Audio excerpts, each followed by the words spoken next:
So, okay, hold on 1 second. I have to adjust the volume on this. I don't know how I'm supposed to do that, though. Okay, so anyway, I am blogging a brand new blog on some movie reviews on 5 movies this time, because that's how many movies I actually watched last night.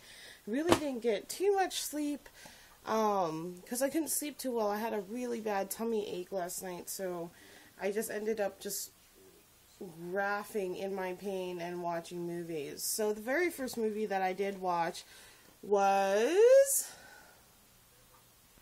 Save the Last Dance, and this movie is a dance movie, of course, duh. It's pretty crazy. It has Julia Stiles and, I guess Sean Patrick Thomas, and the movie, I mean, the soundtrack, don't get me wrong, is really, really good. Julia Stiles is great, but it is the typical dance movie. It wasn't the greatest dance movie ever, but it is the typical dance movie, though. If you like dance movies, this would probably be your best bet. It's like, I guess a drama and romance type of movie. So, if you want to watch a drama and romance type of movie, and, there's the old school, hip-hop and R&B 90s in it, and you want to go way back, watch this movie. That's all I gotta really say about it. I don't know. The storyline was okay. The actors in it were aight. They weren't like, you know, the most brilliant movie ever, you know what I mean? The storyline could be a lot better. I don't know. The storyline wasn't that bad. I think I think this time it is the actors in it. But like I said, it is the typical dance movie, romance, drama type of thing, and I don't know. It's okay. It's an alright dance movie. It's not the best dance movie ever. So moving on from that, the second movie I watched was A Loser, and oh my god, let me tell you. This movie has Jason Biggs, Mina Suvari, and Greg Kinnear. I don't know how to pronounce his name. I'm sorry if I did pronounce it wrong. But this movie takes me way back to the 90s, because the freaking songs in it, I swear to God, just crazy songs in it. It was okay. It was okay. It wasn't like the most brilliant teen movie ever, but it was alright. It's considered a teen drama / comedy, and it actually did good for what it was. Like I said, it takes me way back to the 90s, because of the songs that are in it. So if you want to go way back old school, this is actually the movie to get. The movie itself, the twists and turns, and everybody else's stories in it was actually not that bad. I really liked it. It wasn't too corny of a, 90s teen movie. It actually wasn't too corny. It had just enough cork in there to let you know that it is the 90s. Let's put it to you that way. So it's not the most horrible movie ever, I guess, I can honestly say. But it was a good movie, nonetheless. The third movie that I watched, it went from teen dance movie to teen drama comedy to serious thriller. I don't know how we came up with this arrangement, but the next movie I watched was Switchback, and it had Dennis Quaid in it and Danny Glover, and it was actually really, really good. I was pleasantly surprised. The movie itself, the storyline of it was really dark and twisted, and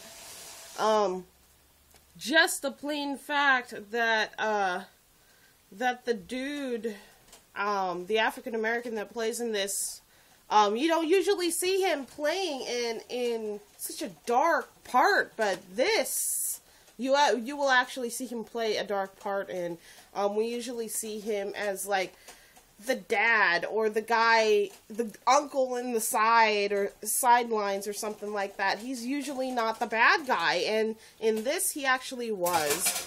And the storyline in this was actually pretty damn good. It wasn't too quirky, it wasn't too too suspenseful, it wasn't too dramatic. It gave you just enough information for the moment, and then everything just pulled together at the end.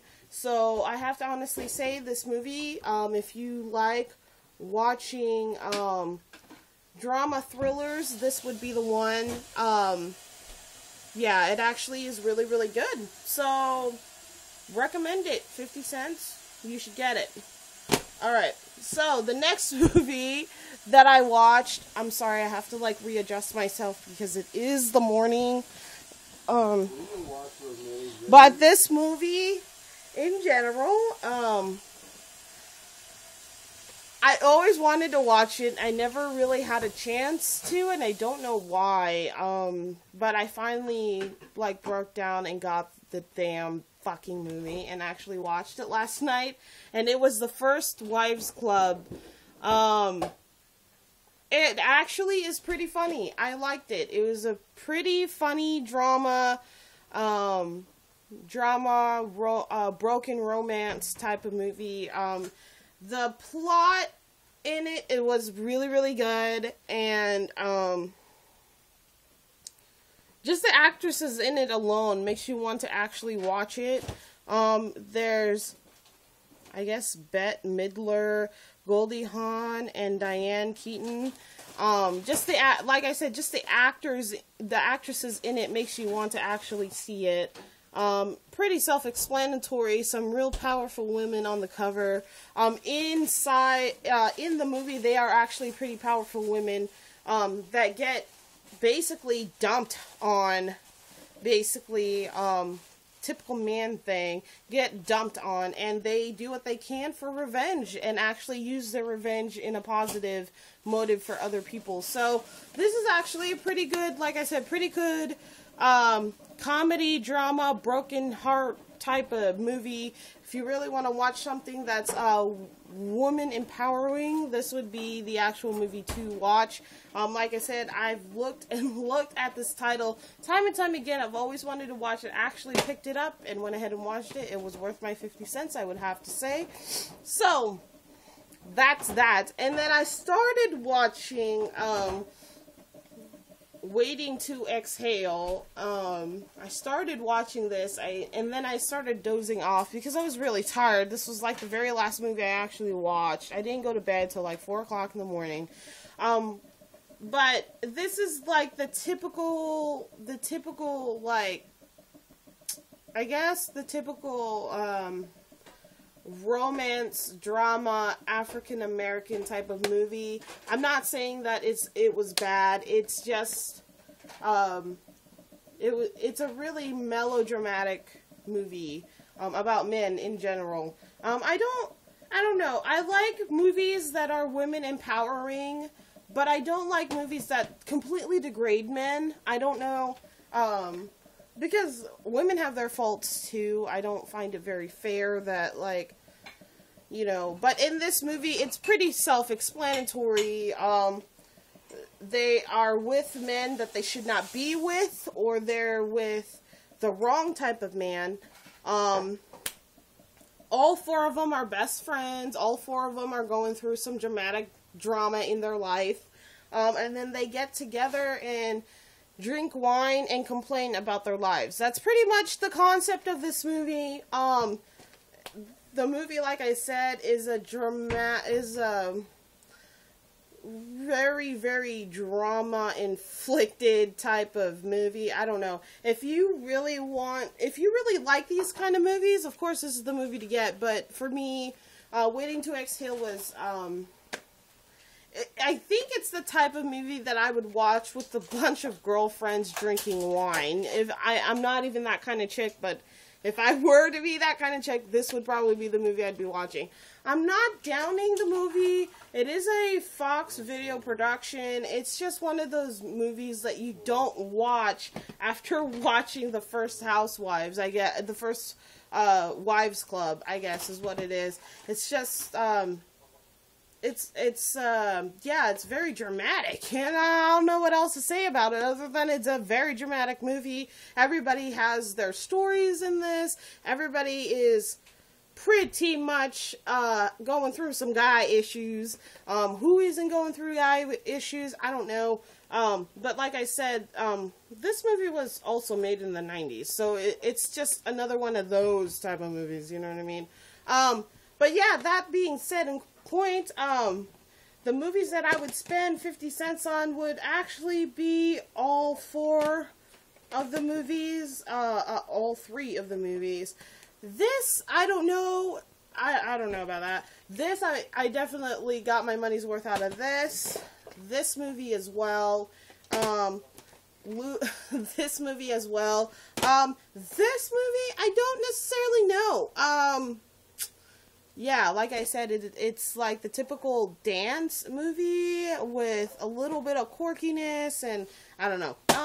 I'll leave you guys to judge for it, but like I said, that is pretty much my movie review for the morning, because I just woke up and decided to do this because I watched like 5 goddamn movies last night. But yet again, if I come across another 3 or 4 movies or 5 movies, I will go ahead and blog again and tell you guys what I think about the movies. So I guess ta-ta for now, and I will see you guys later. Peace.